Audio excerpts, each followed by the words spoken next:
नवरात्र 9 दिवसांच्या 9 माळेच्या या विशेष भागात आपले सहर्ष स्वागत. जाणून घेऊया नवरात्रीच्या 9 दिवसांचे महत्त्व, त्यामागील कारणे आणि कथाभाग.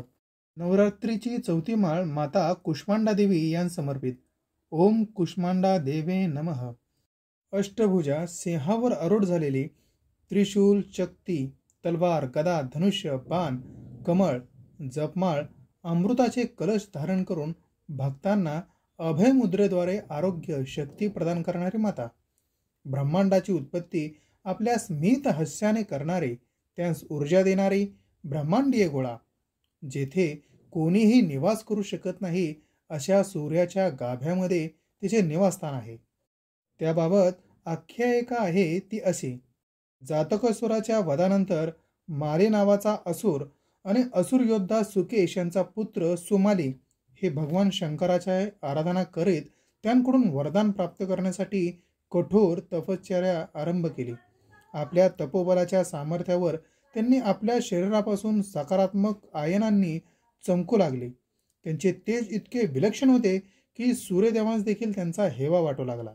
त्यांबद्दल सूर्यदेवांची उत्सुकता इतकी वाढू लागली की हा काय प्रकार आहे हे पाहण्यासाठी त्यांनी त्यांचे स्थान सोडून त्या दोघा असुरांजवळ आले.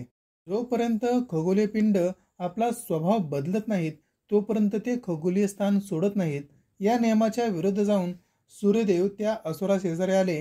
त्यामुळे सृष्टीची हानी झालीच, पण शिवभक्त माली आणि सुमाळी ध्यानात मंत्रमुग्ध असताना सूर्य तेजाने जळून भस्म झाले. आपल्या भक्तांना झालेल्या हानीमुळे शिव क्रोधित झाले व सूर्यदेवावर त्रिशूलाचा प्रहार करून त्यांस अशक्त केले. अशक्त सूर्याचा प्रभावहीनतेमुळे सृष्टीचा ऱ्हास होऊ लागला. त्यामुळे माता कुष्मांडाने सूर्याच्या गाभी निवास करून आपली ऊर्जा त्यांस प्रदान केलेली.